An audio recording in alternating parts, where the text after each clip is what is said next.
Nama budaya semuanya. Sugihontu Bante. Ini yang petik saya yang ketiga. Sebelumnya ikut Bante Ken juga. Yang terakhir lewat meditasi berdiri seharian penuh, berdiri terus, itu lewat yang di sini hari pertama kedua itu meditasi duduk, yang ketiga meditasi berdiri.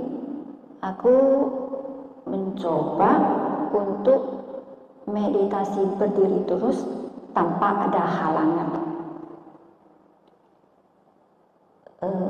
Lewat dari yang langkah 21 sama yang 28 titik. Itu berhasil sampai 4 jam yang pertama. Lewat yang 4 jam itu timbul kilesan, udah hampir makan siang, perutnya berbunyi, itu langsung blank tuh, wah kakinya udah sakit. Itu lihat kakinya terus. Yang hari ketiga itu lewat juga. Yang hari keempat waktu berdiri jam yang sama itu hampir makan siang ya. Aku meditasi berdiri itu kayaknya udah 2 jaman lah. Itu tiba-tiba di mata kiri saya itu kayaknya ada lampu atau cahaya. Tiba-tiba dia hidup sendiri. Tapi cuma satu bagian kiri aja, yang kanan enggak. Saya sendiri itu masih ragu, apa ini karena kena cahaya matahari? Sini kan ada pantulan cahaya matahari. Itu kok bisa sini cuma satu? Aku tunggu yang kanannya hidup, maksudnya ada cahaya. Tapi kok nggak ada reaksi apa-apa yang di sebelah kanan. Mungkin aku perhatikan waktunya itu kira-kira bisa bertahan berapa lama. Kayaknya ada 5 menitan gitulah. Tiba-tiba dia hilang sendiri. Wah, kok bisa ya? Aku belakangku ini ada panas-panas. Mungkin juga karena aku berdiri dekat jendela, ada sinar matahari. Mungkin itu yang membuat panas badan gitu. Bukan panas sih, tapi hangat gitu lah. Sudah itu jam makan, aku periksa, coba kan berdiri di sinar matahari, mungkin karena efek matahari ya bisa gitu kan. Matanya itu ada kayak lihat cahaya gitu. Tapi cahayanya lucu, cuma di satu mata itu cahayanya yang atasnya itu putih, yang ke bawahnya itu ada warna kuning keemasan gitu. Kalau kita efek cahaya dari luar itu mungkin kan yang wajah kita kan pasti ada panas atau ada reaksi cahayanya gitu. Tapi ini nggak ada, cuma difokus di mata atau aja bulat gitu. Sudah itu habis meditasi, saya berpikir, kok bisa ya ada kayak gitu? Tapi saya teringat bahwa mata kiri saya ini memang ada bercak hitam. Kalau aku tutup, dia ada bercak hitamnya di tengah. Tapi sekarang bercak hitamnya berkurang, cuma yang ada di sekeliling aja, yang tengah itu udah bersih semua. Mungkin ini karena efek meditasi, tapi aku tidak tahu jenis meditasi berdiri atau duduk. Yang jelas dari meditasi jasmani ini saya mendapatkan hasil, bisa dikatakan karena baik saya berdua, karena selama ini bercak mata yang ada di mata kiri saya nggak saya hiraukan, karena mungkin dengan ada bercak masih bisa melihat, ya udahlah, tak dikubris, mungkin juga nggak sakit, nggak apa-apa, jadi ya dibiarkan aja. Cuma ini kayaknya fenomena ini nggak bisa dibeli dengan uang, karena dengan dokter itu harus periksa mata, itu kan pakai senter, senternya pasti melebar di muka, tapi ini di dalam matanya ini, di luar nggak ada cahaya. Yang berikutnya aku meditasi berdiri untuk melihat apakah dia bisa muncul lagi. Itu kayaknya tak bisa lagi, cuma satu kali dalam seumur hidup. Selanjutnya saya cuma duduk untuk di paha, di lutut.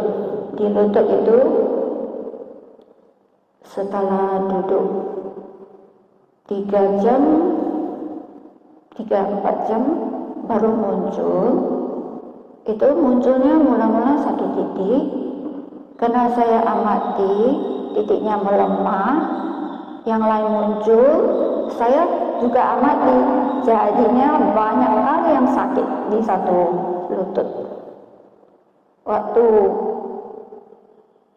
melihat efeknya itu, semua keluar, yang ditusuk-tusuk, kayak dibor, kayak diremes, karena mungkin saya sudah melihat banyak titik, jadi keluar semua. Kata Bante, itu hanya banyak jenis tusukannya itu yang keluar, mungkin juga. Tapi saya yang hari itu udah berusaha, karena banyak kan yang keluar. Satu sesi nggak selesai, masih sisa. Keesokan harinya saya duduk lagi sampai makan siang nggak makan, karena kalau berhenti besoknya mau mulai lagi. Jadi saya tahan sampai selesai. Itu pun kayaknya ada lagi, diamati kayaknya ada lagi yang masih sisa karena masih sakit. Waktu melihat ini, yang dimunculkan, yang ada nasihat dari para ilmu, itu muncul harus memunculkan cinta kasih. Tapi saya, cinta kasih itu di mana dimunculkannya? Jadi bingung aku. Tapi aku lihat yang dari buku panduan, sabar dan lembut, itulah cinta kasih yang aku tunjukkan waktu melihat lutut ini. Soalnya kalau cinta kasih hanya di mulut itu susah. Cinta kasih itu bagaimana ditunjukkan. Jadi yang saya tunjukkan itu hanya sabar dan lembut, melihat walaupun sakit kan, lihat terus sampai dia reda. Udah satu reda, muncul lagi yang satu, yang lain jenisnya lagi, sampai ada 3 atau 4 jenis yang muncul itu. Wow, itu sensasinya luar biasa. Kayak Yogi aku bilang, di luar tidak dapat dibeli, itu sangat mahal. Karena bentuk-bentuk ini, sampai ada teman Yogi yang lain bilang, kamu duduk itu begitu lama, kok bisa ya? Aku bilang, aku dapat nasihat dari sesium aku, itu tidak dapat dibeli, barang berharga. Jadi aku lihat terus kan fenomenanya muncul, bagaimana reaksinya, bagaimana dia melambat, itu aku melihat terus. Dan mungkin karena aku biasa kan orang fokus kan cuma satu titik, karena ini terlanjur udah banyak titik yang muncul. Jadi satu titik muncul, lenyap, muncul, lenyap, muncul, lenyap.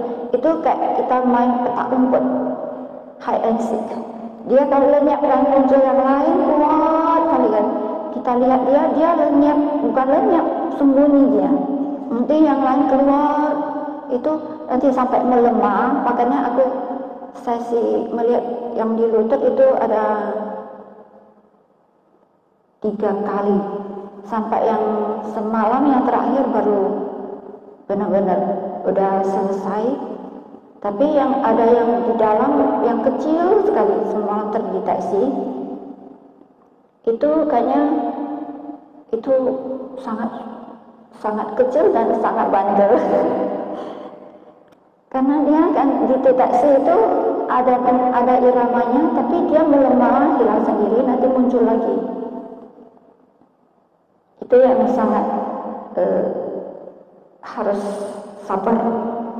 Itulah bentuk yang mungkin yang kata cinta kasih itu mungkin dari tindakan kita adalah sabar dan lembut, juga menunggu, ya itu aja. Dan ya kalau sakit datang yang ada di kepalaku ini cuma bilang, ini bukan kakiku, ini adalah kamu sendiri. Kalau kamu mau sakit terus, itu adalah resiko kamu, saya tidak sakit. Itu aja motivasi saya. Dan saya selalu berpikir, saya sadar, inilah kesadaran saya. Kalau artis jasmani yang ada di ubun-ubun, saya selalu bilang, inilah kesadaran saya akan menarik kesadaran saya tinggi. Dan kalau kamu muncul sakit, itu adalah sakit kamu, milik kamu sendiri, bukan milikku. Jadi itu yang selalu saya ucapkan. Mungkin ini bisa membantu yogi-yogi lain dalam mengikis kilesa. Dan satu lagi, dalam melihat sakit, jangan selalu, ya mungkin ini dari pengalaman saya, kita kalau melihat kilesa itu selalu kepalanya pasti di arah yang sakit. Kalau kita di area yang sakit, kepala kita pasti menuju yang disakit. Itu pasti langsung dia tarik dia yang sakit ini, tarik pikiran kita.